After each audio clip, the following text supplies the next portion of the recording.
কি গো বর, যাবে না আজকে? যাব। কখন? শুধু শুয়ে শুয়ে লাত খাচ্ছে দেখো, আর ছেলেকে ওদিকে ঘুম পাড়িয়ে দিয়েছে। So finally guys, good evening. সবাই কি করছো জানাও। আমি তো এখন রেডি হয়ে নিয়েছি, কেমন লাগছে আমাকে কমেন্টসে জানিও। তো হ্যাঁ, ফাইনালি গাইস আমার মেকআপটা কমপ্লিট হয়ে গেছে। এবার ভাবছি কি নেওয়া যায়, সব মানে কি নেওয়া যায় বলতে কি ড্রেস পরবো।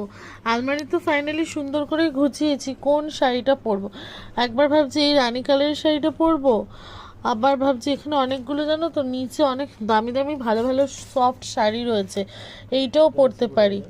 তো যাই হোক, চলো দেখা যাক ফাইনালি কোন শাড়ি পরি আর কোথায় যাচ্ছি সেটা তো তোমাদের জানার আগ্রহ হচ্ছেই মনে মনে।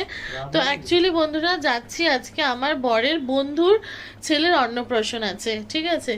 তো অনেক দিন ধরে ইনভাইট করে রেখেছিল, তো যেতে তো হবেই ফাইনালি। আর আমার ঘরে কিন্তু একটা খুব সুন্দর জিনিস আনা হয়েছে, সেটা তোমাদেরকে নেক্সট ভিডিও শেয়ার করব, তার জন্য দেখতে থাকো। আর সেই জিনিসটা কিন্তু এই দেশেরই নয়, বিদেশের। তো তোমাদের ডেফিনেটলি শেয়ার করবো, সঙ্গে থাকো, দেখতে থাকো। চলো টাটা।